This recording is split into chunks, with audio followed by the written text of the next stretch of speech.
السلام عليكم، معنا الأستاذ محمد. وعليكم السلام. أيوة معك. أبشرك تم قبولك في الوظيفة بنجران إن شاء الله، ونتمنى أنك تباشر في أقرب وقت ممكن. الله يبشرك بالخير بإذن الله. حاضر.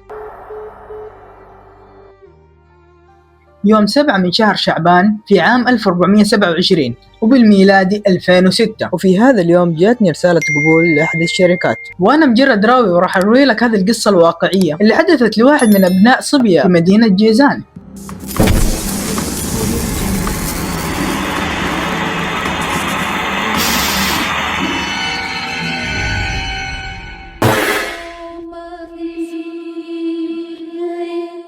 بطل قصتنا محمد كان شخص عاطل ويبحث عن وظيفة، وبالفعل قدم على وظيفة في نجران وتم قبوله في أحد الشركات التشغيلية. ووقتها كان إنك تطلع من منطقتك أو المكان اللي أنت عايش فيه إلى منطقة جديدة جدا صعب، خصوصا إنه ما كان في أي إرشادات تقدر توصلك لمكان شغلك، فأنت مضطر إنك تعتمد على كلام الناس في الإرشادات وإنهم يدلوك على أي مكان، أو مضطر إنك تحمل الخريطة من الإنترنت وتمشي عليها بحيث إنك توصل إلى مدينة ثانية. فهذا اللي أنا سويته، دخلت على الإنترنت وبحثت وطبعت لي خريطة تقودني إلى شرورة، لأنه وظيفتي بشرورة مو بس بنجران.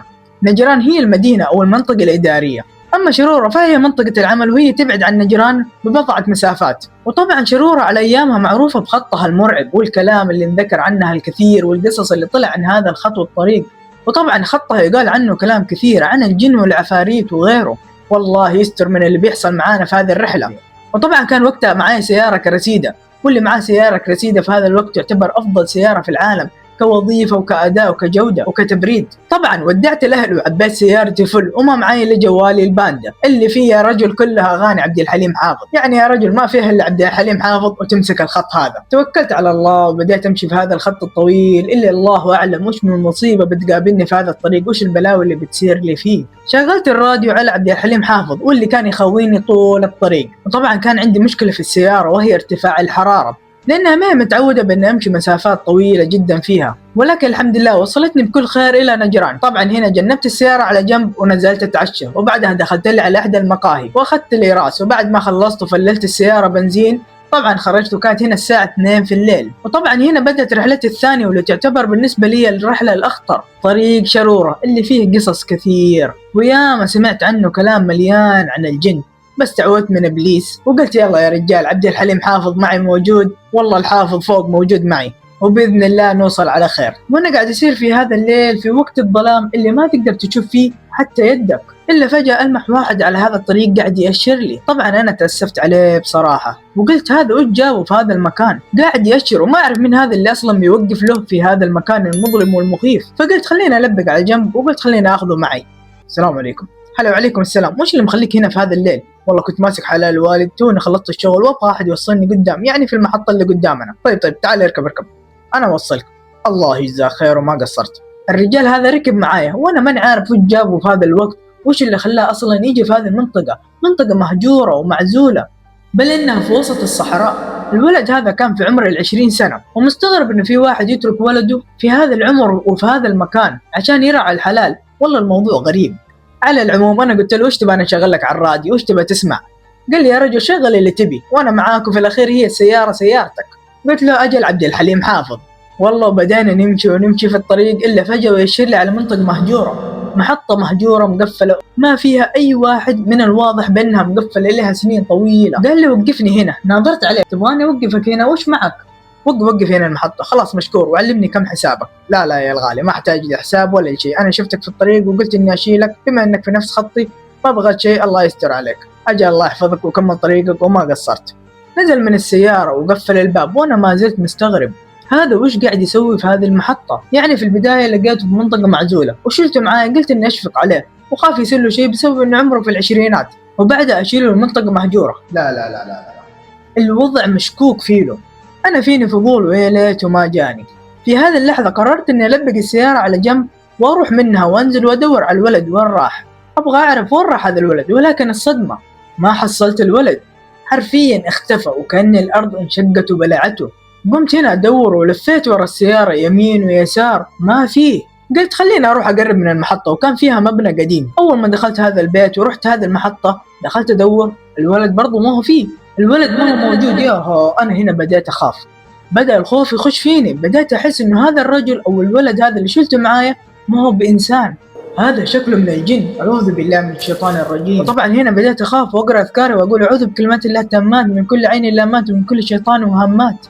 وهنا أنا تماديت شوية وبدأت أنادي وأصرخ بأعلى صوت: يهو وينك؟ وين اختفيت؟ وما في أي رد. وهنا ممكن أقول لكم إني بدأت أتأكد بنسبة 90% بأن هذا الشخص ما هو بإنسان. فأنا من كثر الخوف اللي فينا رفعت صوتي وقلت: إذا أنت ما كنت من البشر وكنت من الجن فالعذر والسموحة منك إذا أنا أذيتك، أو إذا أنا قلت لك حاجة أو قلت لك أي شيء وأنت ما قصرت ومشكور لك. قلتها بصوت عالي من باب إني أريح نفسي وأريح بالي، لأني ماني بعارف أتعامل مع هذه المواقف، وأول مرة تصير لي موقف زي كذا. أول مرة أطلع من مدينتي لمنطقة مهجورة، وأول مرة تصير معي هذه الأفلام والأشياء المرعبة. قلبي هنا كان متقطع رعب وخوف. رحت على سيارتي وأنا أركض وشغلتها وبدأت أمشي وأنا عارف إن سيارتي فيها مشكلة، وهي مشكلة ارتفاع درجة الحرارة. من كثر الخوف اللي فيني صرت أشغل مكيف وأطفيه، أشغل مكيف وأطفيه، أشغل وأطفي. غيرت الصوت من عبد الحليم حافظ إلى عبد الصمد الشيخ، غيرت الأغنية إلى قرآن، وبدأت هنا أسمع وأتعوذ من إبليس وأنا قاعد أسوق وأنا خايف وقاعد أقرأ المعوذات. إلا في الخط فجأة الكراسيدة خذلتني. أيوة خذلتني يا ناس، خذلتني في نص الطريق، في نص الخط المرعب الموحش. لا مو كذا، بعد الحادثة اللي صارت لي قبل شوية مع الرجال الغريب هذاك في المحطة ارتفعت درجة الحرارة. صفت السيارة على الجنب ورفعت الكبوت. وفي هذه اللحظة أقدر أقول لكم إن حلت علي مصيبة ثانية، حلت علي كارثة. بديت أشم ريحة باخور، ريحة جميلة وحلوة مرة. كانت ريحة البخور جدا رهيبة، وإذا ما كنت تدري اللي تسمع هذه القصة، ريحة البخور دلالة على أنه هذا المكان فيه جن بكل بساطة. والله ما أمزح معك، ريحة البخور تجذب الناس اللي موجودة في العالم الآخر. وطبعا أنا هنا تأكدت بأنه المنطقة اللي أنا فيها أو الشارع هذا اللي أنا فيه ما في أي إنسان، ما في اللي أنا جالس في هذا الشارع والسيارة تعطلت علي فيه. الخوف هنا تغمدني، ما صرت أشوف شيء، صرت أسمع أصوات من كل مكان. أطالع يمين أسمع صوت، أحس بأحد يراقبني، أطالع يسار أسمع صوت، أحس بأنه في أحد جالس يراقبني، وأحس بأنه الرجال اللي ساعدته أول راح يرجع ويجينا مرة ثانية. وخصوصا بعد ما ناديت وتكلمت بأني عرفت بأنك أنت ما أنت بإنسان، تكلمت بصوت واضح في المحطة، فممكن إنه الحين يرجع لي عشان ينتقم مني، وممكن عشان زعلان. الحمد لله انخفضت درجة حرارة السيارة وشغلتها وبدأت أمشي. وأنا بدأت أمشي في هذا الطريق المرعب الموحش المخيف لدرجة كرهت الساعة. بلاش نقول كرهت الساعة، بل كرهت فيها هذا الشخص اللي اتصل علي وقال لك يبشرني بالوظيفة. يا عمي أنا دخلت في اختبار نفسي وباقي منتظرتني مقابلة شخصية، كيف بسوي؟ كيف بقدر أقول كلمتين على بعضها بعد الأحداث هذه كلها اللي شفتها وصارت لي؟ طبعا أول ما شفته لاحظت أن درجة الحرارة بدأت ترتفع أكثر وأكثر. قررت اني ما اشغل المكيف ونزلت الدرايش، الا فجأة واشم ريحة الباخور الحلوة والجميلة اللي شميتها قبل شوية. ومع هذه الريحة الا والكراسيدة خذلتني للمرة الثانية وارتفعت درجة حرارتها، بس هذه المرة الموضوع مختلف شوية. شفت مثل الضوء في أحد المزارع كنت قاعد أشوفها في اليمين، فقلت يا محمد قوي قلبك وخلينا نروح ونستشيرهم، أو على الأقل ناخذ مساعدة منهم، ممكن ما يقصرون وإن شاء الله يكونون عيال حلال وينقذونا في هذا الموقف. وبالفعل هنا جنبت السيارة على اليمين ونزلت ومشيت على هذه المزرعة، وأنا أمشي إلا وأشوف خيمة مثل بيت الشعر وناس متواجدين وريحة بخور وغناء وفلة ورقص ومجموعة شباب متجمعين وجالسين. دخلت عليهم وقلت السلام عليكم، ردوا علي السلام، قالوا لي آمر عسى ما شر. قلت لهم هنا يا جماعة الخير للأسف سيارتي تعطلت وارتفعت علي درجة الحرارة واحتاج أحد يساعدني فيها لأنه عندي وظيفة ولازم إني ألحقها بكرة إن شاء الله، فإذا يعني ممكن تقدر تساعدوني أو تعرف أحد يقدر يساعدني. ردوا علي هنا وقالوا يا رجال مين بيساعدك في هذا الخط؟ ما أبو أحد، تعال خش عندنا ونضيفك ونكرمك. حاولت اني اردهم ولكن شدوا علي وحاولوا انهم يجلسوني ويقهوني معاهم، وبالفعل ضيفوني وعشوني. وفجأة هنا بديت احكي لهم عن سالفة الولد اللي قابلته في المحطة اللي قبلها. قلت لهم باني قابلت ولد في عمر العشرينيات تقريبا، اخذته معي ولكن استغربت بانه يبغاني اوصله الى منطقة محطة مهجورة ما فيها اي انسان. وهنا انا بديت اشك الصراحة. طبعا هنا كل اللي في بيت الشعر قاعدوا يطالعون ببعض ويضحكون وانا اناظرهم ومستغرب. جاني واحد منهم وقال يا الحبيب اصلا هنا ما في ولا انسان، والمنطقة هذه معروفة بأنه كلها جن، وشكل اللي انت شفته وقابلته وشلته معك ما هو بإنسان أصلا.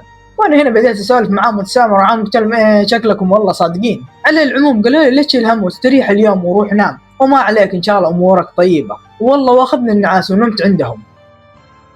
أول ما صحيت إلا والقاهم مجهزين لي الفطور وسيارتي مصلحينها. أنا الصراحة هنا انحرجت منهم وقلت إيش الرجولة هذه اللي فيهم والكرم، كيف كرام الضيوف اللي عندهم اللي هم واصلين له ما شاء الله. والله وقمت وشلت سيارتي وكملت طريقي إلى أن وصلت إلى الوظيفة أو المكان اللي في منطقة شرورة. جلست هناك تقريبا شهرين، وبعد ما خلصت شهرين دخلنا على شهر رمضان، وأنا قلت يا محمد ارجع الجيزان وارجع لصبية وتك مع أهلك ورمض معاهم، يا حلو رمضان مع العائلة. وطبعا هنا على طول قمت وشغلت سيارتي وبديت امشي في هذا الشارع، وقربت من المزرعة اللي كرموني فيها الرجال وضيفوني فيها. قلت اوه يا محمد لازم توقف وتروح تسلم عليهم، لانهم رجال اكرموك وضيفوك وما قصروا معاك. وقت ما وصلت الا واشوف رجال في نفس الخط اللي يودي لنفس المزرعة.